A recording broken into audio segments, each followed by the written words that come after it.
തേരി Mary രചന റോബു റോബസ്റ്റൻ അവതരണം സൽസാമുസ്തു.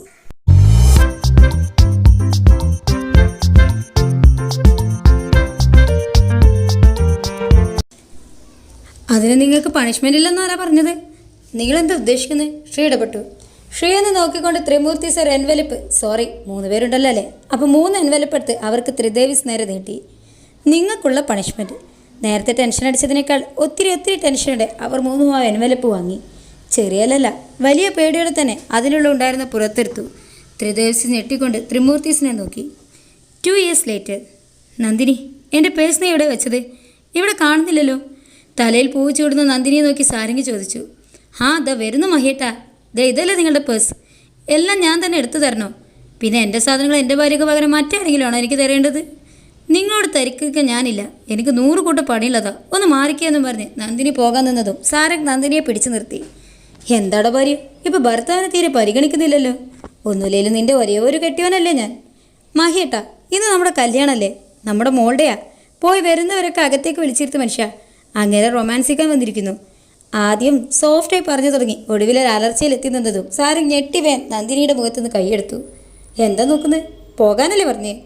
നിന്നോടൊക്കെ ദൈവം ചോദിക്കടി എന്നൊക്കെ വെറുതെടുത്തോണ്ട് പാവം താഴേക്ക് പോയി. ഇവിടെ ഒരുക്കം കഴിഞ്ഞില്ലേ? അടച്ചിരിക്കുന്ന വാതിൽ കെട്ടിക്കൊണ്ട് നന്ദിനി ചോദിച്ചു. അതാ കഴിഞ്ഞു മാം. ബ്യൂട്ടീഷ്യൻ്റെ മറുപടി കേട്ടതും നന്ദിനി വാതിൽ തുറന്ന് അകത്തേക്ക് കയറി. അവിടെ വിവാഹവേഷത്തിലിരിക്കുന്ന മകളെ കണ്ട് സന്തോഷം കൊണ്ട് അവരുടെ കണ്ണുകൾ ഈറനായി. എന്തു പറ്റി മോളെ, നിനക്കെന്തൊരു സങ്കടം പോലെ?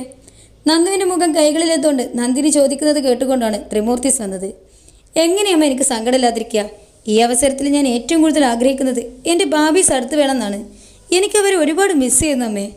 പറയുന്നത് നന്ദിനിയോടാണെങ്കിലും അവളുടെ നോട്ടം മുഴുവൻ ഏട്ടന്മാരിലായിരുന്നു. അവരില്ലെങ്കിൽ എന്താ, നിനക്ക് ഞങ്ങളില്ലേ? ഇപ്പോഴേ കരഞ്ഞു വെറുതെ മേക്കപ്പ് കളയല്ലോ.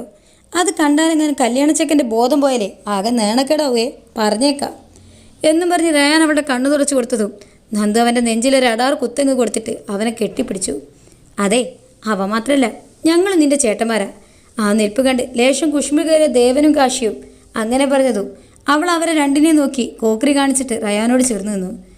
ഓഹോ, അത്രക്കായോ ദേവ, പിടിയിട അവളെന്നും പറഞ്ഞ് കാശി അവളുടെ അടുത്തേക്ക് വന്നതും അയ്യോ ഏട്ടാ, ഈ സാരി എടുത്തുകൊണ്ട് എനിക്ക് ഓടാൻ പറ്റൂലേ, സുല്ല എന്നൊക്കെ പറഞ്ഞ് അവൾ റയാൻ്റെ പിറകിലേക്ക് നിന്നതും രണ്ടും കൂടി പൊട്ടിച്ചിരിച്ചുകൊണ്ട് അവളെ നല്ല രീതിക്ക് ഇറുകി കെട്ടിപ്പിടിച്ച് പകരം വീട്ടി.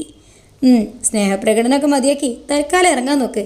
അക്കൊക്കെ ഓഡിറ്റോറിയത്തിൽ തന്നെ എന്നാണ് പറഞ്ഞത്, നമുക്കും ഇറങ്ങാം നന്ദിനി പറഞ്ഞതും അതിന് ശരി വെച്ച് നന്ദുവിനെയും കൂട്ടി അവരിറങ്ങി. അത് എനിക്കൊക്കെ ടെൻഷനാകുന്നതാ. ഇന്നലെ രാത്രിയും കൂടി പ്രണവിനെ വിളിച്ച് ഞാൻ നല്ല ഫ്രീ ആയി സംസാരിച്ചതാ. അപ്പം അങ്ങനെ എന്നോട് എടുത്ത് ചോദിക്കുന്നു ചെയ്ത് എനിക്ക് ടെൻഷനില്ലെന്ന്.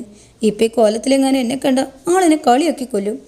പരവേഷം കൊണ്ടൊരു കുപ്പിവെള്ളം ഫുള്ള് ഒട്ടിരിപ്പിന് കുടിച്ചുകൊണ്ട് റെസ്റ്റ് മുറിയിൽ നിന്ന് അതിനൊരു സങ്കടം പറയുകയാണ് അക്ഷര. അങ്ങനെ തന്നെ വേണടി കുരുപ്പേ. 3 മാസങ്ങൾക്ക് മുന്നേ ഇതേ അവസ്ഥയിൽ ഞാൻ ഇരുന്നപ്പേ നീയൊക്കെ കൂടി എന്നെ ട്രോളിക്കൊന്നതല്ലേ. ഇതിനാണ് കൊടുത്താൽ കൊല്ലത്ത് കിട്ടുമെന്ന് പറയുന്നത്. അതും അവസരം മുതലെടുത്ത് ഡെഡ് ബോഡിയിൽ കുത്തുകയാണ്. വന്ന് ഞാനെന്ന് പറഞ്ഞ് വാതിൽ തുറന്ന് നന്ദു വന്നെങ്കിലും ടെൻഷൻ കാരണം അക്കും അവളെ ഒന്ന് പറ്റിക്കാൻ വേണ്ടി ആതിരയും അവളെ മെയിൻറ്റാക്കിയില്ല. ധ്രുവേട്ടൻ ഇന്ന് നല്ല അടിപൊളിയായിട്ടാണല്ലോ വന്നിരിക്കുന്നത്. ആ പുറത്ത് ഫോട്ടോ എടുത്ത് നിൽക്കുന്ന പെൺപിള്ളേർ മുഴുവൻ ബ്രോനെ കണ്ടെടുക്കാതെ നോക്കി നിൽക്കുമായിരുന്നു. ആദ്യം ഇടം കണ്ടിട്ട് നോക്കി നന്ദ പറഞ്ഞതും ലെവൾ വേൻ ചാടി എണീറ്റു. ഏത് പെൺപിള്ളേർ? ആ മെറൂൺ ഡ്രസ്സ് കോഡിട്ടുള്ള പെൺപിള്ളേരാ. വന്നപ്പോൾ അവളമാരെ ഞാനൊന്ന് സ്കെച്ച് ഇട്ടതാ, ശരിയാക്കി കൊടുക്കാൻ ഞാൻ അവറ്റകളെന്നും പറഞ്ഞ് ആതിര ചാടി എണീറ്റ് പോയി. ഡോറ് തുറക്കാൻ നിന്നതും പുറത്തുനിന്ന് ആരോ വാതിൽ തുറന്നത് കൊണ്ട് അത് മൂക്കിലിട്ട് തന്നെ ഡോറ് വന്നിടിച്ചു. അമ്മ എന്നുള്ള ആദുവിൻ്റെ വേദന കൊണ്ടാണ് അക്കു നന്ദൻ തിരിഞ്ഞത്. ചേച്ചി സോറി ഞാൻ അറിഞ്ഞില്ല, വേദനിച്ചോ? ആദുവിൻ്റെ തല തടവി കൊടുത്തുകൊണ്ട് റേ ചോദിച്ചതും അത് അവളുടെ കൈനെറ്റിയിൽ നിന്ന് മാറ്റി മൂക്കിന് മുകളിൽ വെച്ചു. നെറ്റിയിലല്ല, മൂക്കിലടിച്ചത്. റേ ചേച്ചി എന്ന് പറഞ്ഞ അപ്പം തന്നെ നന്ദു അവളെ ഓടിച്ചെന്ന് കെട്ടിപ്പിടിച്ചു. അനിയത്തിയുടെ കല്യാണത്തിന് ഇപ്പോഴാണ് ചേച്ചി വരുന്നത്? അയ്യടാ, ഇന്നലെ നീ ഇറങ്ങുവോളം ഞാൻ നിൻ്റെ കൂടെ ഉണ്ടായിരുന്നല്ലോടി. എന്നിട്ട് അവൾ പറയുന്നതൊക്കെ ഞാൻ ഇന്നത്തെ കാര്യമാണ് പറഞ്ഞത്. മര്യാദയ്ക്ക് ഞാൻ പറഞ്ഞതല്ലേ ഇന്നലെ വീട്ടിൽ നിൽക്കാൻ. അതിന് നീ എന്നെ പറഞ്ഞിട്ടൊരു കാര്യമില്ല മോളെ. എല്ലാത്തിനും നിൻ്റെ ആർക്കെ ബ്രോനെ പറഞ്ഞാൽ മതി. കെട്ടിയോളും കണക്കാ. നിൻ്റെ കൃതിക്കിൻ്റെ ഒപ്പം തന്നെയല്ലേ ആദുവിൻ്റെ ഡി കെ ബ്രോൻ്റെ കല്യാണം കഴിഞ്ഞത്. എന്നിട്ട് ഇവിടെ നടക്കുന്നത് നോക്കിയേ. ആദുവിനെ ചൂണ്ടി അക്കു പറഞ്ഞതും അതുവേ അക്കുവിനെ കൽപ്പിച്ച് നോക്കി. എന്താടി എൻ്റെ നടത്തത്തിന് കുഴപ്പം? ഞാൻ നോർമൽ ആളുകൾ നടക്കും പോലെ തന്നെയല്ലേ നടക്കുന്നത്? ഇതിനോടൊക്കെ പറഞ്ഞ് എന്നെ വേണം ആദ്യം തല്ലാനെന്ന് പറഞ്ഞ് അക്കു തലയിൽ കൈവച്ചിരുന്ന് റേ നന്ദുവിനെ അവരും രണ്ടിനെയും കളിയാക്കി ചിരിച്ചു. അളിയ സുഖല്ലേ? ഒരു കണ്ണടച്ച് പിടിച്ച് ഏത് നിമിഷം കിട്ടാവുന്ന തല്ലും പിടിച്ച് ഹൃതിക്ക് പതിയെ ത്രിമൂർത്തീസിൻ്റെ അടുത്തേക്ക് പമ്മി ചെന്നതും അളിയാന്ന് ഒരുമാതിരി ആക്കിലോടെ വിളിച്ച് മൂന്നും കൂടെ ആർക്കയുടെ നടുമ്പുറം കടുപ്പുറമാക്കി. വിട് പ്ലീസ്, വയിൽ ബ്ലോക്ക് കിട്ടിയതിന് ഞാൻ എന്ത് ചെയ്യാനാ? ഋതിക്കിൻ്റെ രോദനം കേട്ട് പാപം തോന്നിയിട്ട് മൂന്നും അടി നിർത്തി. എൻ്റെ നടു, നിന്നോടൊക്കെ ഇതിന് ദൈവം ചോദിക്കും അമ്മച്ചിയെ എന്നൊക്കെ പറഞ്ഞ് പാവം നല്ല വണ്ണം ഒന്ന് നടുവ് നിർത്തി. എവിടെ എല്ലാവരും? അല്ല, റേ കണ്ടിരുന്നോ നിങ്ങൾ? ആടാ, ഞങ്ങളോട് സംസാരിച്ചിട്ട് അവൾ നന്ദുവിൻ്റെ അക്കുവിൻ്റെ അടുത്തേക്ക് പോയത്. അവരൊക്കെ റെസ്റ്റ് റൂമിലുണ്ടാവും. പിന്നെ ബാക്കിയുള്ളവർ അവിടെ ഇവിടെയൊക്കെ ഉണ്ട്. എന്തായാലും ഈ കൂട്ടത്തിൽ ത്രിദേവീസിൻ്റെ കുറവ് നന്നായി അറിയുന്നുണ്ട്. അവരെ കൂടെ ഉണ്ടായിരുന്നില്ല ഇവിടെ ഒക്കെ ഇപ്പം തല തിരിച്ച് വെച്ചേനെ. ഋതിക്ക് പറഞ്ഞത് കേട്ട് ത്രിമൂർത്തീസിൻ്റെ ചിരി നിന്നിരുന്ന മുഖം പെട്ടെന്ന് മാറി. ചെറിയച്ചാ, പെട്ടെന്ന് അങ്ങനെ വിളികേട്ടാണ് അവർ തിരിഞ്ഞു നോക്കിയത്. നോക്കുമ്പോണ്ട് ആകെ ഓടി കിതച്ച് നിൽക്കുന്നു. ആഹാ, ചെറിയച്ചൻ്റെ കുറുമ്പനെത്തിയല്ലോ എന്നും പറഞ്ഞ് കാശി അവനെ പൊക്കിയെടുത്തു. ഇത് ചെറിയച്ചനുള്ളതാ. കയ്യിലുള്ള മിൽക്ക് ബാർ കാശിയുടെ നേരെ നീട്ടിക്കൊണ്ട് ആഹി പറഞ്ഞതോ കാശി അതിലേക്ക് തന്നെ ഒന്ന് നോക്കി നിന്നു. വാങ്ങിക്ക് ചെറിയച്ചാ. വീണ്ടും ആഹിയത് അവനെ നേരെ നീട്ടിയതും കാശി അത് വാങ്ങി. എവിടെ ഇതെന്ന് തന്നയച്ച ആള്? ചിരിച്ചുകൊണ്ട് അവൻ ആഹിയോട് ചോദിച്ചതും ആഹി നേരെ എൻട്രൻസിലേക്ക് വിരൽ ചൂണ്ടി. ആദ്യം കാശി റേയും ചെക്കന്മാരെത്തി. സാരംഗി വിളിച്ച് പറഞ്ഞതും അവരെല്ലാവരും എൻട്രൻസിലേക്ക് നടന്നു. ആഹിയെ നോക്കിയപ്പോൾ അവൻ ഇപ്പോഴും പുറത്തേക്ക് തന്നെ നോക്കി നിൽക്കുകയാണ്. ആദ്യം വന്നത് പ്രണവാണ്. അക്ഷരയുടെ ബ്രോ അക്ഷയ് ചെറുക്കൻ മാലയിട്ട് സ്വീകരിച്ചു. അടുത്തതായാണ് നമ്മുടെ നന്ദയുടെ വാരൻ ലാൻഡായത്. നിങ്ങളെന്തെങ്ങനെ തുറച്ചു നോക്കുന്നത്? കൂടുതൽ തല പുണ്ണാക്കണ്ട. നമ്മുടെ ACP സാർ തന്നെയാണ് ആള്. ശ്രീറാം വേഴ്സ് ദേവനന്ദ എന്ന് പറഞ്ഞ് നല്ല വെണ്ടക്ക അക്ഷരത്തിൽ എഴുതി വെച്ചത് നിങ്ങൾ കണ്ടില്ലായിരുന്നോ? ഹയ്യർ ഋതിക്കിൻ്റെ കയ്യിലേക്ക് കൊടുത്ത് കാശി ദേവനോടൊപ്പം ശ്രീ അകത്തേക്ക് ആനയിച്ചു. എല്ലാവരും അകത്തേക്ക് കയറിയിട്ടും ആരെയും തൊടുമ്പോലെ ത്രിമൂർത്തീസ് അവിടെ തന്നെ നിന്നു. ആരെയും തരുന്നേ? ഞങ്ങളെയാണോ? പുറത്തേക്ക് നോക്കി നിൽക്കുന്ന അവരെ പിറകിലൂടെ കെട്ടിപ്പിടിച്ചുകൊണ്ട് ത്രിദേവീസ് ചോദിച്ചതും ത്രിമൂർത്തീസിൻ്റെ മുഖമത്തിൽ പുഞ്ചിരി വിടർന്നു. ഷോൾഡറിൽ വെച്ചിരിക്കുന്ന കയ്യിൽ പിടിച്ച് അവരെ ത്രിമൂർത്തീസ് മുന്നിലേക്കിട്ടു. എവിടെയായിരുന്നു എത്ര നേരം ഞങ്ങൾ കാത്തിരിക്കുമായിരുന്നെന്നറിയോ? ഒന്നടങ്ങ് ഭർത്താവേ, എന്തായാലും ഇങ്ങെത്തിയില്ലേ? ചേട്ടൻ്റെ കല്യാണത്തിന് ഞങ്ങൾ അനിയത്തിമാരല്ലേ എല്ലാം നോക്കി നടത്തേണ്ടത്. പിന്നെ ഇങ്ങനൊന്നും ചൂടാവില്ലേ, ശരീരത്തിന് നല്ലതല്ല. ഷർവാണി സ്റ്റൈലിൽ റീച്ചും പറഞ്ഞ് ദേവൻ അവളുടെ തലക്കിട്ടൊരു കൊട്ടം കൊടുത്തു. നന്ദി ഇറങ്ങാൻ നേരം കൂടി പറഞ്ഞതേ ഉള്ളൂ നിങ്ങളെ മിസ് ചെയ്യുന്നു എന്നൊക്കെ. കണ്ട, അവൾക്ക് ഞങ്ങളോട് സ്നേഹമുണ്ട്. കുറച്ച് മണിക്കൂർ വിട്ടു നിന്നപ്പോഴേക്കും അവൾക്ക് ഞങ്ങളെ മിസ് ചെയ്തു. എന്നിട്ടും നിങ്ങൾക്ക് ഞങ്ങളെ ഒന്നും വിളിക്കാൻ പോലും തോന്നിയില്ലല്ലോ. ഇങ്ങതായ എൻ്റെ മിൽക്കി ബാർ. അങ്ങനെ ഇപ്പം ഇത് കഴിക്കണ്ടെന്നും പറഞ്ഞ് ശ്രുതി നേരത്തെ ആയിൻ്റെ കൈ കൊടുത്തിട്ട് മിൽക്കി ബാർ തട്ടിപ്പറിച്ച് മേടിച്ചു. ഇനി നിനക്കെന്തെങ്കിലും പറയാനുണ്ടോ മോളെ? നിങ്ങളുടെ പരാതികൾ ഫുള്ള് കഴിഞ്ഞിട്ട് വേണം ഞങ്ങൾക്ക് ഞങ്ങളുടെ ബേബീസിനോട് സംസാരിക്കാം. സോ വേഗം പറഞ്ഞേട്ടെ. റയാൻ വാച്ചിൽ നോക്കി ചാടട്ടോണ്ട് പറഞ്ഞതും റീമ കയ്യിലിരുന്ന പേഴ്സ് കൊണ്ട് റയാനിട്ടൊന്ന് കൊടുത്തു. നിങ്ങളെന്താ അവിടെ തന്നെ നിന്ന് കളഞ്ഞേ? ഇങ്ങ് വാ പിള്ളേരെ, എല്ലാവരും തിരക്കുന്നുണ്ട് നിങ്ങളെ എന്നും പറഞ്ഞ് നന്ദിനി അവരെ അകത്തേക്ക് വിളിച്ചുകൊണ്ട് പോയി. ഹോയ് ബേബീസ്, വന്നല്ലോ ഞങ്ങൾ. റെസ്റ്റ് റൂമിൽ വാതിൽ തുറന്ന് സ്റ്റൈലായി നിന്നുകൊണ്ട് ത്രിദേവീസ് പറഞ്ഞതു. അക്കു നന്ദും കൂടി വന്ന് മൂന്നിനെയും പഞ്ഞിക്കിട്ടു. പിന്നെ പ്രഗ്നൻ്റ് ആണെന്നുള്ള കൺസിഡറേഷൻ ഉള്ളത് കൊണ്ട് മൂന്ന് രക്ഷപ്പെട്ടു. ഇപ്പോഴാണ് മൂന്നും കയറി വരുന്നത്. ഒന്നുമില്ലേലും നിങ്ങളുടെ നാത്തൂനല്ലേ ഞാൻ. നിൻ്റെയൊക്കെ ചങ്കല്ലടി ഞാൻ. മോളെ, അത് പറയാൻ നിനക്ക് വോയിസ് ഇല്ല കേട്ടോ. ഞങ്ങളുടെ കല്യാണത്തിന് ഈ പറഞ്ഞ ചങ്ക എപ്പോഴാണ് വന്നതെന്ന് ഞങ്ങൾ മറന്നിട്ടില്ല. അത് കേട്ടതും റേ അക്കുവിനെ നോക്കി വല്ല കാര്യം ഉണ്ടായിരുന്നോന്ന് ആക്ഷൻ കാട്ടി. അപ്പം എനിക്ക് വോയിസ് ഉണ്ടല്ലേ. നിങ്ങളുടെ എന്ത് തിരക്ക് കൂടി നിൽക്കുന്നവരല്ലേ ഞാൻ. മോളെ, നിൻ്റെ ഏട്ടന്മാരുടെ കല്യാണത്തിന് നീ ഏട്ടന്മാരുടെ ഒപ്പമായിരുന്നോ അതോ നാത്തൂന്മാരെ ഞങ്ങളൊപ്പമായിരുന്നോ? അടഞ്ഞു നാന്തുവിൻ്റെ വാഴ അടഞ്ഞു. അല്ല, നിങ്ങൾക്കൊന്നും അങ്ങോട്ട് വ്യക്തമായില്ലല്ലേ. ഞാൻ പറഞ്ഞുതരാം. അതായത് ഇന്നാണ് നമ്മുടെ ശ്രീയുടെയും നന്ദുവിൻ്റെയും അതുപോലെ അക്ഷരയുടെയും പ്രണവിൻ്റെയും കല്യാണം. ഇത്ര നേരം എന്തുകൊണ്ടാണ് ത്രിദേവീസിനെ കാണാതിരുന്നതെന്ന് നീ പ്രത്യേകം പറയണ്ടല്ലോ. അവർ ശ്രീമനാമിൻ്റെ വീട്ടിലായിരുന്നു. പിന്നെ അന്ന് ത്രിദേവീസിന് കൊടുത്ത പണിഷ്മെൻറ്റ് അത് ഡിവോഴ്സ് നോട്ടീസൊന്നും അല്ലായിരുന്നു കേട്ടോ. അങ്ങ് ദൂരെ മൾഡീവ്സിലേക്കുള്ള ഹണിമൂൺ ടിക്കറ്റായിരുന്നു. ഷു, നിങ്ങളങ്ങ് പേടിച്ചു പോയല്ലേ. ഇനി നെക്സ്റ്റ് സംശയം, ആർക്കെങ്ങനെ ത്രിമൂർത്തീസിൻ്റെ അളിയനായി? 3-3.5 മാസത്തിന് മുന്നേ ഒരു ദിവസം നമ്മുടെ ധ്രുവ് കൃഷ്ണ എന്ന DK ഋതിക് എന്ന ആർക്കെയും ആതിരയും റേയും അങ്ങ് കെട്ടി. അതാണ് ഇത്തരം ഉത്തരം. നിരഞ്ജൻ്റെ ട്രീറ്റ്മെൻറ്റിന് ദേവൻ്റെ കഴിവും കൂടി ചേർന്നപ്പോഴേക്കും റേ പൂർണ്ണ ആരോഗ്യവതിയെ ജീവിതത്തിലേക്ക് തിരിച്ചു വന്നു. പക്ഷെ അപ്പോഴും ഉള്ളിലൊരു നോവായി അഭിഷേകിച്ചത് റോബിനാണ്.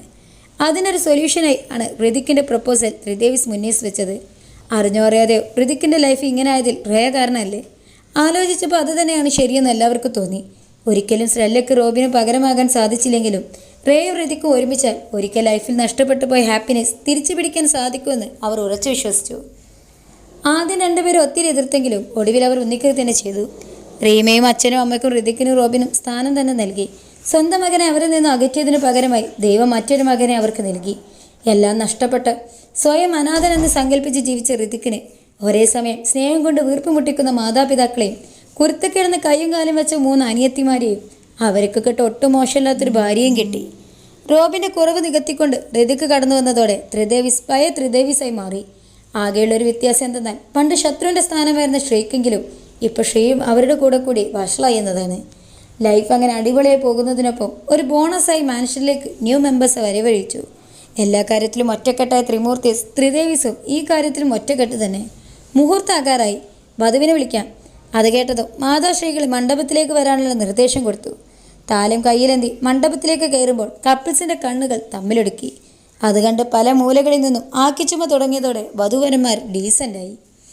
താലി കെട്ടുന്നതിന് തൊട്ടു മുമ്പാണ് സാലിമിനും വിഷുവിനും അതുപോലെ നമ്മുടെ നിരഞ്ജൻ ഡോക്ടറും നന്ദുവിൻ്റെയും ബെസ്റ്റിയായ അച്ചു എത്തിയത്. എല്ലാവരും പേടിച്ചതുപോലെ ഒന്നും നടന്നില്ല കേട്ടോ. ആ ആദിത്യ ശർമ്മയെ പാവം വിക്രം സിംഗും അച്ചുജൻ കൊടുക്കേണ്ടത് നല്ലവളായ റോബസ്റ്റൻ അർജിത് അനേജിക്ക് തന്നെ കൊടുത്തു. മനസ്സിലായില്ലേ? അച്ചുവിനെ നിരഞ്ജൻ ഡോക്ടർ ബുക്കഡാണെന്ന്. കല്യാണം ഉടനെ ഉണ്ടാക്കും. എൻഗേജ്മെൻറ്റ് നേരത്തെ കഴിഞ്ഞതുകൊണ്ട് അവർ ഇണക്കുരുവികൾ പാറിപ്പറന്ന് നടക്കുന്നു. ഇത്രയും സങ്കടം തങ്കപ്പെട്ട ഒരു റൈറ്ററിനെ നിങ്ങൾക്ക് എവിടെ കിട്ടും? സിംഗിളായി നടന്ന എല്ലാ ക്യാരക്ടറിനും പിടിച്ച് മിങ്കിളാക്കി വിട്ട എൻ്റെ മഹാമനസ്കതയെ നിങ്ങളാരും കണ്ടില്ലെന്ന് നടിക്കരുത് കേട്ടോ. പറഞ്ഞത് ശരിയാ, ഇനി സിംഗിളായാലും ഇല്ലല്ലേ? അല്ല, അപ്പം ഞാൻ നിൽക്കണോ അതോ പോണോ? വിത്ത് നാണം റോബ് ചോദിച്ചതും ത്രിദേവീസിൻ്റെ വക നല്ല അസല് തട്ടായിരുന്നു മറുപടി. ആദ്യം മുട്ടേന്ന് വിരിയട്ടെ, എന്നിട്ട് മതി മിങ്കിളാവലൊക്കെ. അവൾ മിങ്കിളാകാൻ നടക്കുന്നു. ഓ, ഇപ്പം നിങ്ങളെ കൊന്നായ സ്ഥിതിക്ക് ഞാൻ പുറത്തല്ലേ? ശരി എന്നാ, എൻ്റെ ഡ്യൂട്ടി കഴിഞ്ഞ സ്ഥിതിക്ക് ഞാൻ അങ്ങ് പോവുക. എവിടേക്കെന്നോ? ശരിക്കുള്ള കഥ ഇനി നടക്കാൻ പോകുന്നല്ലേ ഉള്ളൂ. ഞാൻ അതുകൊണ്ട് നേരെ പെട്ടിയും കിടക്കയൊക്കെ എടുത്തുകൊണ്ട് പോകുക നമ്മുടെ ഒറിജിനൽ ഹീറോസ് ആൻഡ് ഹീറോയിൻസിൻ്റെ അടുത്തേക്ക്. Original hero and heroines? അപ്പോൾ ഇവരാരാ? ത്രിമൂർത്തീസിനും ത്രിവർത്തീസിനുണ്ട് ബാക്കി ടീം ചോദിച്ചതും. പിക്ചർ അഭി ബാക്കി ഹിജെ, it's a time for a new beginning എന്ന് സൈറ്റ് അടിച്ച് പറഞ്ഞുകൊണ്ട് ഞാൻ സ്ലോ മോഷനിൽ അവിടെ നിന്ന് ഇറങ്ങി. എൻ്റെ കഥയിൽ നായകന്മാർ മാത്രമല്ല, ഞാനും മാസ് കാണിക്കും.